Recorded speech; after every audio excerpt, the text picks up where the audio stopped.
नमस्कार, मैं हूँ आशीष चित्रांशी और आप देख रहे हैं the news launcher. Modi ji की विदेश यात्रा की खबरें तो आए दिन आप सुनते होंगे, लेकिन मोदी जी जब-जब विदेश जाते हैं तो सौभाग्यशाली हैं हम, आप सभी लोग सौभाग्यशाली हैं कि भारत का डंका दुनिया में बजता है। हम मोदी जी कहते हैं तो मुझे कई बार लगता है कि हम मोदी जी का अपमान कर रहे हैं, डंकापति ही बोलना चाहिए हमें।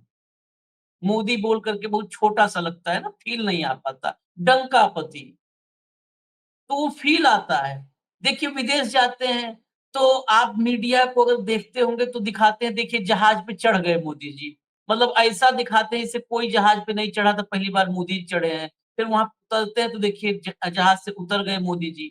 एयरपोर्ट पर उतरते हैं आपको शायद अगर आप लोग को जानकारी ना हो तो मैं बताता हूँ एयरपोर्ट पे जब उतरते हैं, तो एयरपोर्ट पर किसी भी देश के अगर राजकीय यात्रा पर हैं तो वहाँ उनको वेलकम करने के लिए सरकार की तरफ से वहाँ की जिस देश में गए हैं, वहाँ की सरकार की तरफ से प्रतिनिधि आते। 1-2 कोई मंत्री आ गया, जो भी आया प्रतिनिधि आते।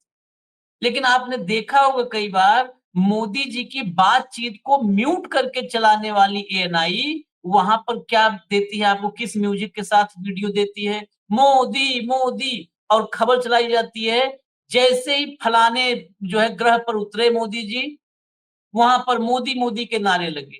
वहाँ पर होता ही नहीं है कोई मोदी, मोदी का नारा लगाने वाला। कहीं भी एयरपोर्ट पर आप लोग मान लीजिए मोदी नहीं है, लेकिन हम लोग नॉर्मल इंसान एयरपोर्ट पे ट्रैवल किए हैं ना एक दूसरे जगह से दूसरी जगह, कभी न कभी एक आध बार सब आदमी गए हैं। तो एयरपोर्ट पे उतरते हैं तो क्या वहाँ पर पूरी पब्लिक हमको बाहर आते हैं भले तख्ती लिए कोई मिल जाए आशीष चित्रांशी को। वहाँ जब हवाई जहाज से उतरते हैं, तो वहाँ पर किसी बाहरी को अलाउ है? नहीं आता ना कोई, वैसे ही होता है हर देश में। लेकिन मोदी, मोदी। अब दिक्कत है राहुल गांधी कहीं ना जाए। राहुल गांधी देश में रहे तो दिक्कत, विदेश जाए तो दिक्कत, साइकिल चलावे तो दिक्कत, स्कूटी चलावे तो दिक्कत और हवाई जहाज में बैठे तो दिक्कत। मोदी जी कुछ भी करें डंका बज रहा है। ये दोगलापन की पराकाष्ठा उस देश में है जहां पर उस दोगलेपन को ताकत हम और आप देते हैं।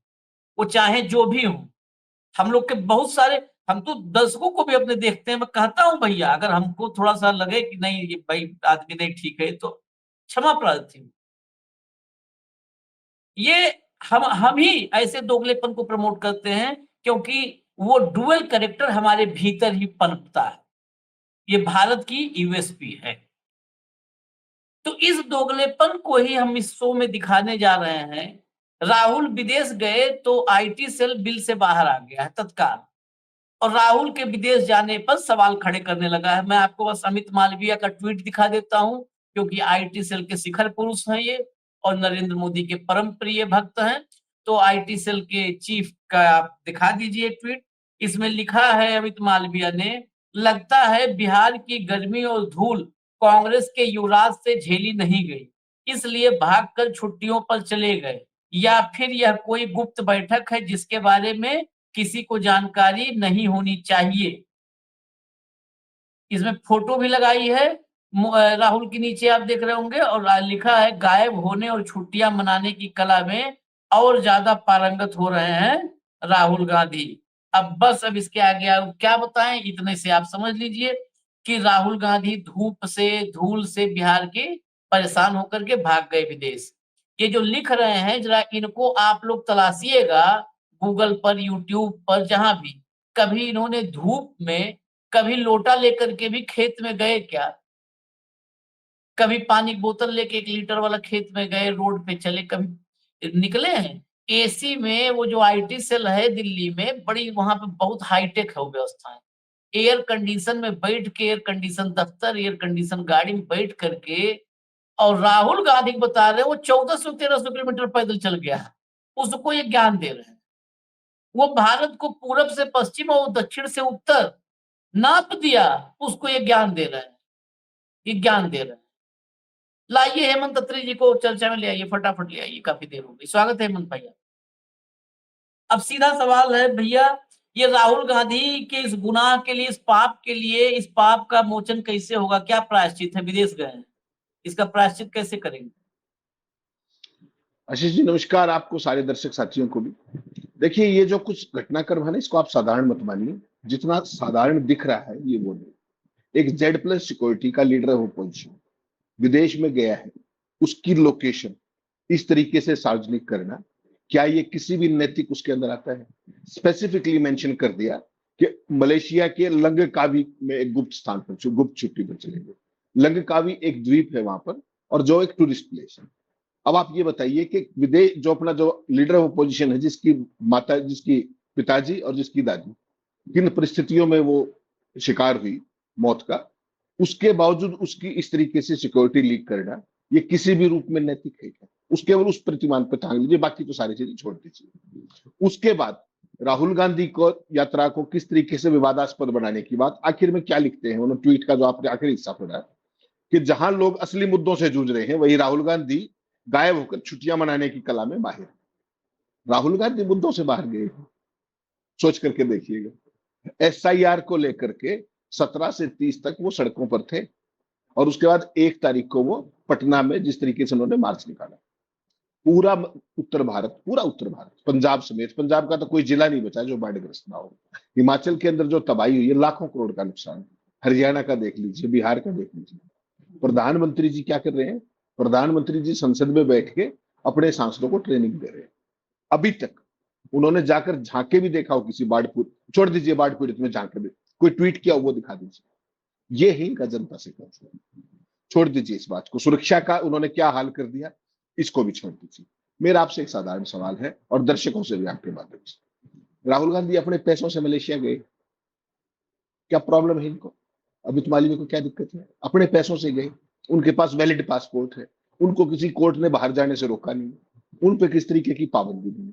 ठीक, अपनी इच्छा से। अच्छा, बाकायदा सरकार से पॉलिटिकल क्लियरेंस लेने के बाद ही लीडर ऑपोजिशन बाहर जा सकता है, ऐसे नहीं जा सकता कोई भी ब्यूरोक्रेट या political leader, including member parliament and MLA, वो बिना सरकार से पूछे नहीं जाया करते, वो पॉलिटिकल क्लियरेंस होगी।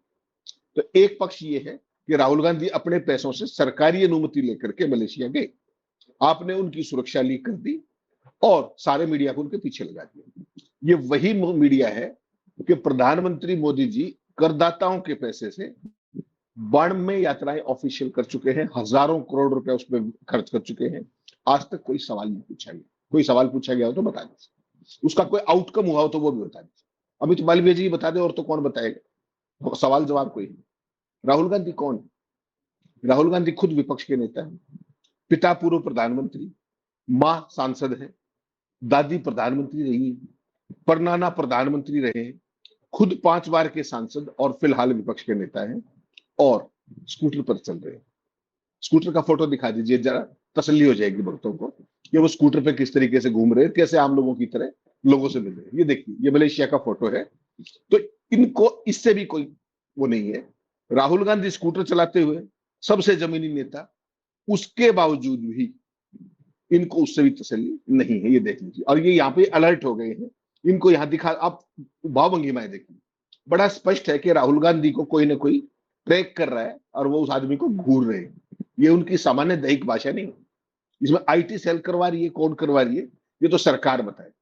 कि विपक्ष के नेता का इस तरीके से पीछा करना, कहां से आए फोटोग्राफी, सोचिएगा। और अमित मालवीय ने ट्वीट करके कैसे उनकी एग्जैक्ट लोकेशन बता दी? क्या कोई प्रधानमंत्री की ऐसे बता दे, और सुरक्षा एजेंसियां क्या करेंगी उसके साथ? इन सारी चीजों को छोड़ दीजिए। राहुल गांधी का विदेश जाने में भारतीय जनता पार्टी को बिहार चुनाव का एक इशू बन गया, इशू बना रहे हैं इसको।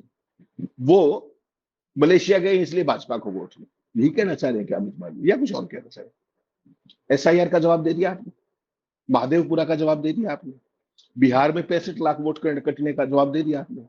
जो तेजस्वी और राहुल ने जो सवाल उठाए यात्रा के दौरान भी, मार्च के दौरान भी, उनका किसी का जवाब दे दिया आपने? आपने सारा जो बाढ़ ग्रस्त एरिया है कहां जाके झांक लिया? कोई ट्वीट आपको, अफगानिस्तान के भूकंप, जैसा आपने कहा डंका पिटू, अफगानिस्तान के भूकंप आप तुरंत ट्वीट कर देते हैं। पंजाब की हालत देखिए, 23 जिलों के अंदर बाढ़ है। पूरे हिमाचल की जो स्थिति है, क्या 2 शब्द नहीं बनते प्रधानमंत्री से? क्या कोई राहत पैकेज दिल्ली से डिक्लेयर हो गया? प्रधानमंत्री जी जाएंगे 9 तारीख को, 9 तारीख को जाएंगे पंजाब, हिमाचल के गुरदासपुर में जाएंगे। तब तक बाढ़ का ये लोग क्या करते रहेंगे? तब तक इवेंट क्रिएशन करनी है। अमित शाह जी गए थे पंजाब अभी, आपने वो फोटोग्राफ देखे होंगे, किस तरीके से एक आदमी को कह रहे हैं कि 5-4 आदमियों को बुला लो, यानी कि कोई मिलने नहीं है। ये है लोकप्रियता इनकी। और मुद्दे कहां ढूंढ रहे हैं कि राहुल गांधी ने ये कर दिया। केवल आपको ये देखना पड़ेगा कि किस तरीके से, और क्या कह रहे हैं, राहुल गांधी फिर भाग गए।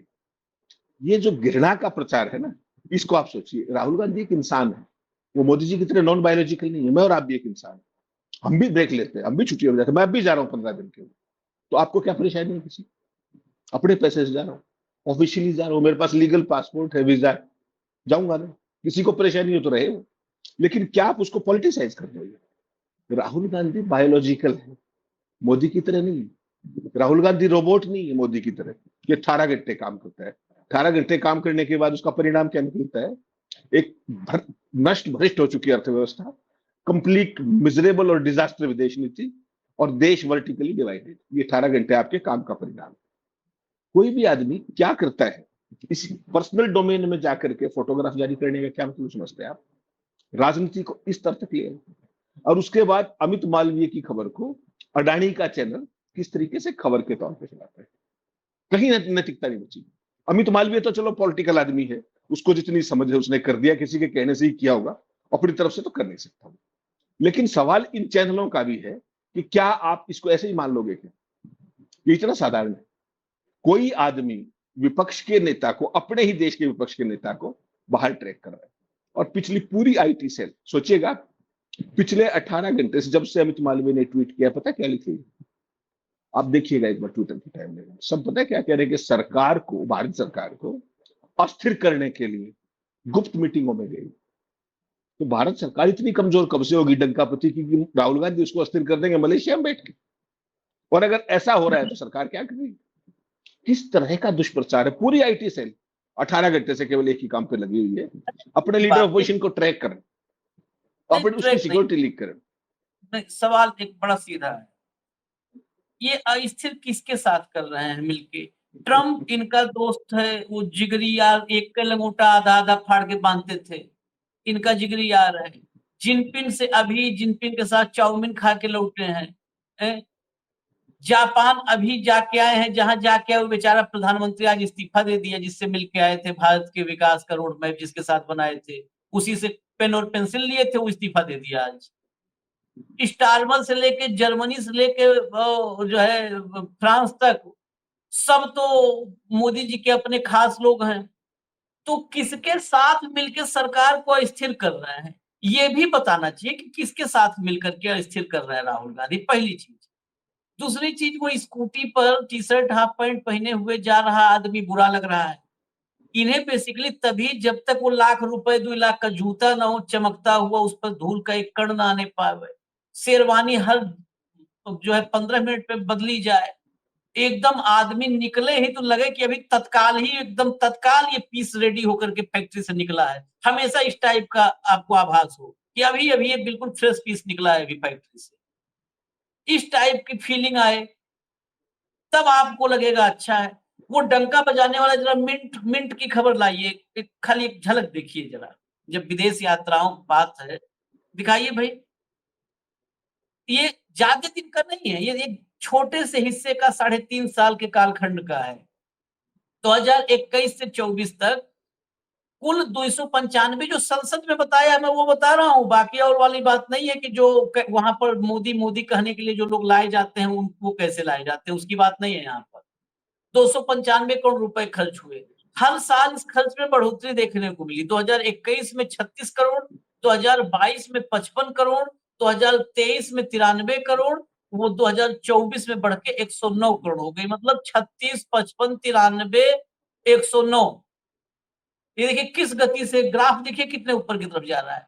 इतने पैसे पर गए जिन देशों पर, ये सारे ब्यौरा है, सब ब्यौरा पब्लिक डोमेन में है, आप लोग कहेंगे तो हम दिखा देंगे। इन देशों से क्या हासिल करके लाए, कभी देश के सामने रखा है? क्या हासिल करके लाए? मोदी मोदी के सिवाय, उस मोदी मोदी से किसका पेट भरने वाला है? वहां की कुल मिलाकर के उपलब्धि अपनी बता दे कि मैं इस देश गया और इस देश से ये चीज लाया हूँ। 2021 में लाया हुआ, 2025 में अब तक मान लिया कोई पेड़ 2021 में लगाया गया हो, तो 25 में तो बड़ा हो गया होगा, वो पेड़ दिखा दे। कोई मुर्गी लाए हो तो अब तक वो मुर्गी 4 अंडे दी होगी, 4 अंडे से 4 चूजे निकले होंगे, कम से कम वो दिखा दे। क्या हासिल रहा? वो तो बताएँगे। राहुल गांधी जब विदेश जाता है, तो वो भारत के खिलाफ साजिश करने जाता है और भारत के जितने दुश्मन हैं, उनके सामने जाके ही, हा हा करते हैं, तो देश का डंका बजता है। मैं फिर वो शब्द कहता हूँ, दोगलेपन की भी एक हाइट, लेकिन जैसे ओज़ोन लेयर में छेद हो गया है, उस हाइट पर छेद हो गया। दोगलेपन की जो हाइट थी, वहाँ छेद हो गया, अब उससे ऊपर चला गया है खंभा। इसको क्या कहेंगे आप? मुझे बताइए आप, इसमें क्या कहेंगे? आपने कहा जा रहे हैं वहाँ पटना जा रहे हैं, अरे वो अ, पंजाब जा रहे हैं 9 तारीख। पंजाब 9 को जा रहे हैं, आपको मैं दर्शकों को भी बता दूँ, कल से स्कूल, दफ्तर जो बंद थे सब ना, वो कल से अपने रूटीन पर खुल रहे हैं पंजाब में। सरकार ने कहा कल से, क्योंकि अब जो है बाढ़ बाढ़ का एक होता है आती हुई बाढ़, फिर पीक और फिर ढलान। हालाँकि वो आफ्टर फ्लड जो है ना, वो बहुत सारा काम करना होता है, पैंडेमिक का उस समय खतरा होता है, तमाम जो है संक्रामक रोग फैलते हैं, डायरिया, डिसेंट्री जैसी महामारियाँ एक उसमें आती हैं, जब बाढ़ जाती है। तो बाढ़ जाने के बाद रेस्क्यू और ज़्यादा और सरकार की ज़िम्मेदारी और बढ़ती है। लेकिन जाती हुई बाढ़ जब जनजीवन सामान्य हो रहा है, तब ये इंद्र देवता से बात करके जा रहे हैं, कि अब इंद्र देवता से बातचीत हो गई है, अब आगे जो है अब क्या होगा जब जाएँगे तो फ़ोटो खींचा जाएगा और तत्काल चलेगा मोदी जी गए और बिहार में बाढ़ का असर कम हुआ। लिखेंगे सब, ये शर्म थोड़ो है। मोदी जी पंजाब गए और पंजाब में बाढ़ का असर कम हो गया। स्कूल खुल गए, दफ्तर से ताले हट गए मोदी जी के जाते ही, क्योंकि सीधा एग्रीमेंट इंद्र देवता से किया है इस बार। इस टाइप की खबरें चलेंगी और इसी समाज में हम लोग रहते हैं, इसीलिए कई बार मतलब हम मैं निजी तौर पर कहूँ, मुझे तो घुटन होती है, तो मैं अपने शब्द, अपनी भावनाओं को भी खुलेआम रखता हूँ। हेमंत जी, राहुल की विदेश यात्रा एलओपी ना जाए, एलओपी भारत में रहे और प्रधानमंत्री हमेशा पुष्पक विमान पे सवार रहे, तो फिर एलओपी को बना दो, आप पुष्पक विमान पे ही निकलो।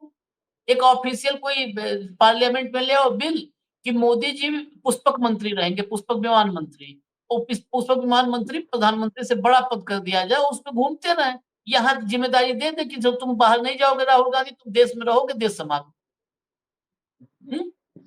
नहीं, देखिए जिम्मेवारी तो उन्होंने अपने साथियों को दे रखी। अपने पूरे कैबिनेट में, उनके कैबिनेट में किसी मंत्री को पता होता है कि उसके विभाग में क्या होना होता है? किसी मंत्री को एक को पता हो? केवल छिटपुट आप कह सकते हैं 19-21 कोई खेल है तो वो गडकरी का है। उसके अलावा तो सारे के सारे फैसले साउथ ब्लॉक में कहां से लिए जाते हैं कोई बताने की जरूरत नहीं। असली विषय क्या है? गवर्नेंस का क्या आपको जी पता है? उसके रिजल्टेंट का आपको आर पता है कि आपने इन 11 सालों में देश को क्या दिया? इन विदेश यात्राओं में जिसका आपने जिक्र किया, हजारों करोड़ का जो डंका बजाया, जो भाड़े पर जो एनआरआई को बुला करके इवेंट क्रिएट की, और बहुत सारे तो मेरे आप जैसे जो कह भी देते हैं कि हमें तो बुलाया गया है, हम तो इसलिए आए, एम्बेसी से मैसेज आया था, हाई कमीशन से मैसेज आया। रोज सुनते हैं आप इस तरह की चीजें। कई वहां भगतनी भी होती है जो कहती है कि मोदी जी को छुआ और धन्य होगी और अब तो जीवन ही सफल हो गया टाइप। सवाल ये नहीं है आशीष भाई, सवाल इससे थोड़ा सा बड़ा है कि ये देश कब तक इस हिपोक्रेसी को, जो मोदी कहते हैं ना हिपोक्रेसी की कोई सीमा होती है, तो हिपोक्रेसी की सीमा मोदी जी और उनकी पार्टी ही तय कर लेना। देखिए आज क्या हो रहा है कि पूरा उत्तर भारत इंक्लूडिंग बिहार डूबा पड़ा है, और मोदी जी पता है आपको क्या करें? परसों उपराष्ट्रपति का चुनाव है, संसद में सांसदों की ट्रेनिंग चल रही है। पहले तो सांसदों को डिनर देने का कार्यक्रम था बीजेपी के, लेकिन वो बाढ़ बाढ़ के चक्कर में आज नड्डा साहब ने कैंसिल कर दिया। कल प्रधानमंत्री का डिनर था, वो भी कैंसिल करना पड़ेगा, कल भी डिनर। लेकिन जिम्मेदारी देखिए, प्रधानमंत्री का काम सांसदों को ट्रेनिंग देना है या देश की जनता के दुख दर्दों में शामिल होना है? आपने कहा 9 तारीख को जाएंगे, 9 तारीख तक जो भी होगा हो जाएगा। जो स्थितियां थी उसमें प्रधानमंत्री कहाँ थे? कितने बुरे तरीके से महिलाएं रो रही हैं, दहाड़ रही हैं, जिंदगी भर की कमाई। हिमाचल प्रदेश में देखिए, उत्तराखंड में देखिए, कश्मीर में देख लीजिए, यहाँ पे अपने पंजाब में देख लीजिए, हरियाणा का अंबाला वाला पूरा रीजन देख लीजिए, कुरुक्षेत्र वाला देख लीजिए, बिहार में देख लीजिए, और वो सांसदों को ट्रेनिंग दे रहे हैं उपराष्ट्रपति चुनाव। तो ये प्रायोरिटीज का मसला है। और एक बात जिसको थोड़ा सा लाइटली नहीं लेना चाहिए देश को, और मेरा और आपका फर्ज बनता है कि हम देश को आगाह करें। किसी की भी पिक्चर, कोई भी फोटो आप कहीं अपने घर के बाहर भी खड़े हैं, आपकी परमिशन के बिना मेरा फोटो खींचना अनैतिक है। अनैतिक कह रहा हूं, आपको तो सुरक्षा का भी कोई खतरा नहीं और भी, लेकिन निजता की बात है। कोई व्यक्ति वो फोटो दोबारा दिखाएगा जिसमें राहुल गांधी घूर रहे हैं, ये हल्का आसान मामला नहीं है। उनकी माँ, उनके पिताजी जा चुके, नजर देखिए इनकी, साफ है कि कोई उनकी बिना इजाजत के उनकी फोटो खींच रहा है। जिस तरीके से वो कैमरे को देख रहे हैं और उनको अंदाजा हो गया है, कोई उन्हें लगातार ट्रैक कर रहा है वहां पर। और ट्रैकिंग तो छोड़िए, Z+ सुरक्षा का जो आदमी है, उसके बावजूद real time location social media पर पोस्ट की जा रही है। विपक्ष के नेता की जेड सिक्योरिटी में ये सेंध है या नहीं, केवल इस बात को देखना। और कौन जारी कर रहा है इसको? सत्तारूढ़ पार्टी की IT सेल का चीफ। मैं इसकी सेंसिटिविटी को समझता हूँ आशीष भाई, क्योंकि बाहर सुरक्षा नहीं होती, प्रधानमंत्री के साथ होती, सैकड़ों SPG के लोग होते, लीडर ऑपोजिशन के साथ कुछ नहीं होता है। कांग्रेस पार्टी को इस पूरे मामले को बेहद गंभीरता से लेना चाहिए, क्योंकि एक राजनीति नहीं है, ये एक स्पष्ट आपकी लाइफ पे खतरा है। और जो क्रिएट किया जा रहा है किसके द्वारा? रूलिंग पार्टी के द्वारा। विपक्ष का नेता जो है वो सरकार को सरेआम वोट चोरी करते पकड़ चुका, सरेआम कटघरे में खड़ा कर चुका। ना चुनाव आयोग जवाब दे पाया, ना प्रधानमंत्री, ना ही अमित मालवीय। इनके एक ने कोशिश की थी, अपने अनुराग ठाकुर ने, उसने सरकार को 35 बनाओ और फंसा दिया। इन्होंने एक विधानसभा की बात की, उस भाई ने 35 की कर दी। उसके किसी सवाल का जवाब नहीं, किसी मुद्दे का जवाब नहीं। और जो वो बात उठाता है वो सालों के बाद, महीनों के बाद, कुछ घंटों के बाद उसी को सरकार लागू कर देती है। लेटरल एंट्री से लेकर के कृषि बिलों से लेकर के आप गिनते जाइए कि राहुल गांधी ने जो कहा वो सब कुछ ठीक हुआ। और ताजा उदाहरण आपके सामने GST का है। राहुल गांधी 2017 से चीख रहे थे कि ये कंप्लीटली फॉल्टी है, अब कह रहे हैं कि हमने सुधार कर दिया। वो दूसरी आजादी थी, अब ये आजादी से आजादी है। ये आप देख रहे हैं, क्या किसी सवाल का जवाब दे दिया? GST लगाने पे भी मास्टर स्ट्रोक था, GST कम करने पे भी मास्टर स्ट्रोक है, और यही एजेंडा लगातार चल रहा है। सवाल केवल ये है कि राहुल गांधी के विदेश जाने पे आपको आपत्ति है, और प्रधानमंत्री जाते तो डंका बजता है, राहुल गांधी जाते तो साजिश करते हैं। ठीक, तो ये आपकी एक मानसिकता को दर्शाता है कि आप कंप्लीटली कुंठित हैं, और आपने इसको मान लिया है कि विदेश यात्रा का अधिकार केवल तुम्हें है, तुम्हारे आका का है, डंकापति का है, उन सांसदों का जिसको तुमने डंका बजाने के लिए भेजा था ऑपरेशन सिंदूर के बाद, और वो अपना सा मुंह लटका करके आगे सारे के सारे। उसके फॉल आउट सारी जगह दिख रहे हैं आपको। विदेश नीति में आप कहां खड़े हो, कूटनीति में आप कहां खड़े हैं, सामरिक नीति में आप कहां खड़े हैं, ट्रंप आपको किस भाषा का प्रयोग करता है। आप सोचिएगा आशीष भाई, केवल सोचिएगा, 42 बार ट्रंप ने कहा सामरिक, आप उसको लेकर के आपकी संप्रभुता पर टिप्पणी की कि मैंने कराया सीज फायर। मोदी जी का एक शब्द निकला हो मुंह से, बता दीजिएगा, एक शब्द नाम लेकर के। और कल उसने 2 लाइन कह दी, वो सारा आपको पता है आर्म ट्विस्टिंग होती है, कभी पुचकार के कभी दुत्कार के। ये डिप्लोमेसी का उसका एक घटिया खेल है ट्रंप का, वो बिलो दी बेल्ट हिट करता है लगातार। उसने जब 42 बार ये सब किया, भारत की अर्थव्यवस्था को मृत बताया, जो भारत बाढ़ में जाए यहां तक कहा, आपके मुंह से एक शब्द नहीं निकला। वो देश का मसला था, और जैसे ही उसने आपको अपना मित्र बताया, आपने तुरंत रीट्वीट किया। आपको देश से बड़ा अपनी व्यक्तिगत मित्रता प्यारी। अगर आपका ये राष्ट्रवाद है तो आपको मुबारक हो। इस देश को सोचना चाहिए कि आप देश से बड़े हो गए क्या। मुझे एक बार कहा था ना कि पार्टी माँ होती है और माँ से बड़ा कोई नहीं होता। 144 करोड़ का देश है ये, इसके लोगों को हथकड़ी बेड़ी लगा के लाया गया। आज तक मोदी के मुंह से एक शब्द सुना हो आपने? मुझे बता दीजिए, 8 महीने हो गए, 20 जनवरी के बाद घटना थी, एक शब्द। और जयशंकर ने किस धर्मनिरपेक्षता के साथ संसद में कहा कि ये उनका कानून है, भारत की एयर स्पेस के अंदर हमारा कानून है कि उनका कानून है। कैसे आगे वो हथकड़ी बेड़ी हो गई? हमारे एयरपोर्ट पे किसका कानून था? शर्म आती है थोड़ी बहुत, एक शब्द निकला हो तो। और आप क्या बताते हो कि मोदी जी ने सम्मान बढ़ा दिया। ये सम्मान है आपका, छोड़ दीजिए। पूरी दुनिया के एक देश के एक नागरिक का पिक्चर दिखाइए मुझे जिसको हथकड़ी बेड़ियों में इस तरीके से भेजेगा भारत को छोड़ करके। एक का नाम बता, ये डंका बजा है, ये भारत के पासपोर्ट की शान बढ़ी। थोड़ी सी शर्म आनी चाहिए, और इस देश के लोगों को समझना पड़ेगा कि ये क्या कर रहे हैं देश के साथ। आज हम पूरी दुनिया में उपहास के पात्र हैं। अभी चंद दिन पहले आपने ऑस्ट्रेलिया में देखा होगा किस तरीके का प्रदर्शन था हमारे खिलाफ, हमारे खिलाफ प्रदर्शन। अमेरिका के अंदर भारतीय स्टूडेंट्स की हालत देख लीजिए, H1B वीजा की हालत देख लीजिए। अभी भाई IT वाली जो वो है आउटसोर्सिंग, उसके ऊपर उसकी नजर है। कहीं का नहीं छोड़ा देश को। वहां जाते हो चाइना के अंदर, CDS चीफ क्या कह रहा है कि सबसे ज्यादा खतरा चाइना के साथ है। आपकी वित्त मंत्री क्या कहती है कि व्यापार बढ़ाएंगे और जो सेंसिटिव क्षेत्र है उनको भी हम खोलेंगे चाइना के लिए। आपकी विदेश उसका उस वित्त मंत्री का बयान है, निर्मला सीतारमण। सोच लीजिए सीडीएस चीफ क्या कह रहे हैं, डिप्टी चीफ क्या कह रहे हैं, राहुल सिंह ने क्या कहा कि पाकिस्तान सामने था तो लड़ाई चीन लड़ रहा था, आप वहां जाके रेड कारपेट, उसका प्रचार, उसका डंका, क्या मिला भारत को बता सकते हैं? किसी एक यात्रा से आज तक क्या मिला वो बता दीजिए। और हिसाब किसका मांग रहे हैं कि राहुल गांधी विदेश चले गए, क्या उसको he is not entitled to his leaves, he is also human being, he is not like non biological like Modi. इस तरह के छोटेपन और छिछोरेपन क्यों उतर रहे हैं कि इस तरह की बातों पर देश के नैरेटिव को लेके जा रहे हैं, जो संबंधित व्यक्ति उसकी सुरक्षा उसकी निजता का हनन कर रहे हैं। किस लिए कि केवल एक ट्वीट के सहारे बिहार का नैरेटिव बदला जा सके। अंतर्मन में झांकी है, घिन आएगी अपनी इस राजनीति के साथ, मैं तो यही कह सकता हूँ। देखिए, कुल मिला जुला करके कई बातें आ गई इसी बहाने।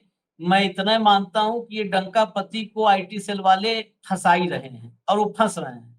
वो सिर्फ बच इसलिए जाते हैं क्योंकि हम लोग इतने मूढ़ हैं, इतने चिर निद्रा में हैं कि हम उठना नहीं चाहते हैं। भैया फिर कह दूं, क्षमा के साथ अगर बुरा लगे आपको, लेकिन कोई समझावे, ब्रह्मा उतरा हो समझाने में। बेसिकली तो उसको क्या है, मजा आ रहा है हमको सुनने में, हेमंत अत्रिक सुनने में मजा आ रहा है, अशोक वानखेड़े सुनने में सुनो मजा आता है। वो पूरे जीवन ही आप लोग मजा लेने वाले हो, मजा लो बस खाली।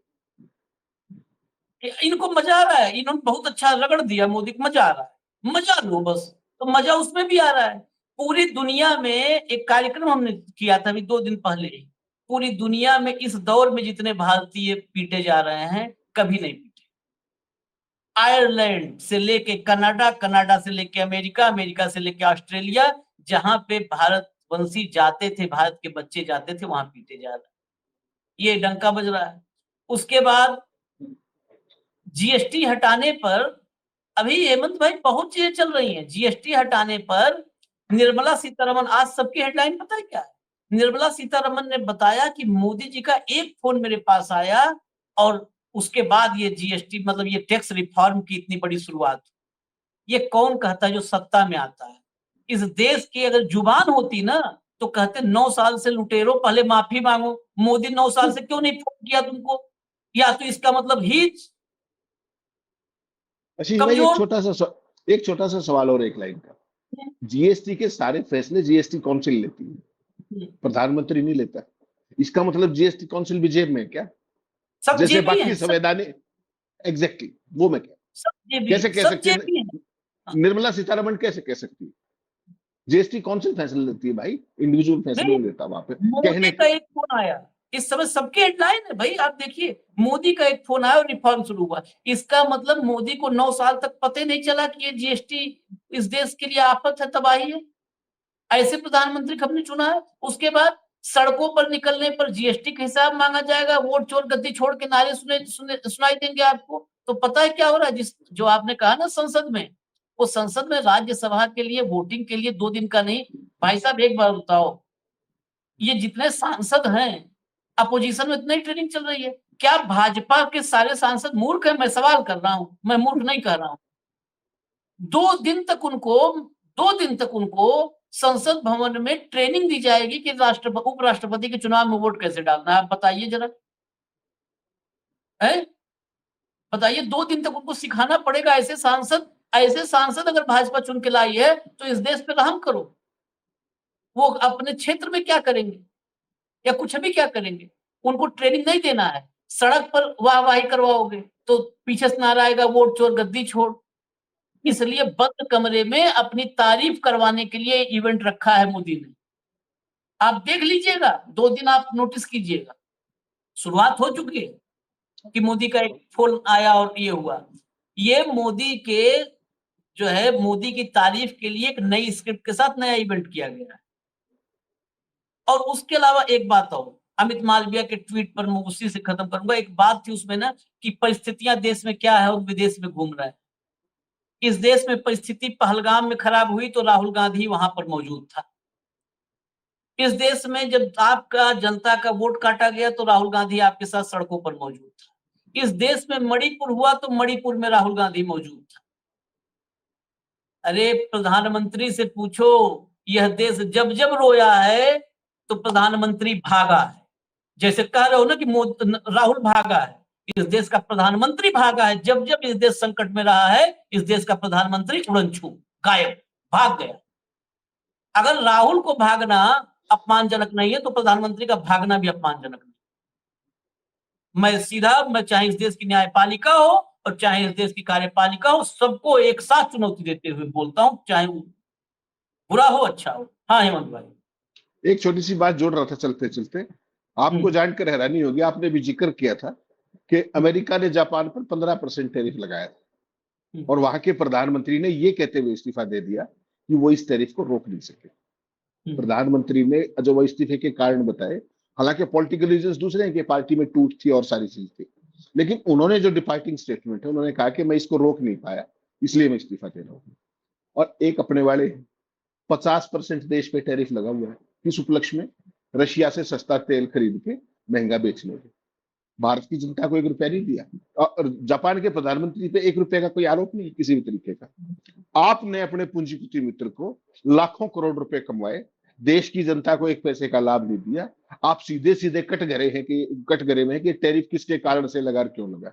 वो इस्तीफा दे के चला गया, आप डंका बजा रहे। ये है करेक्टर का फर्क, ये वैल्यूज का फर्क है, ये सिद्धांतों का, ये उसूलों का और ये चरित्र का फर्क है, जो जापान और हमारे में साफ दिखता है। वैल्यूज की बात क्या करेंगे आप? जिसको वैल्यू का मतलब खाली ये पता है, वो वैल्यू, बस वैल्यू का मतलब ये जानिए आप। वैल्यू, आप वैल्यू का मतलब मूल्य, नैतिकता की बात कर रहे होंगे, और वो वैल्यू का मतलब कीमत समझते हैं, वो हरी हरी नोट बस। खैर, इजाजत दीजिए हमें। और ये सब की जिम्मेदार मैं फिर कहूंगा, मैं तब तक कहूंगा जब तक आप लोग कहोगे नहीं कि वासियत आंशिक बहिष्कार कर देते हैं। जो देश में हो रहा है उसका एकमात्र जिम्मेदार इस देश की जनता और कोई नहीं, एकमात्र जिम्मेदार।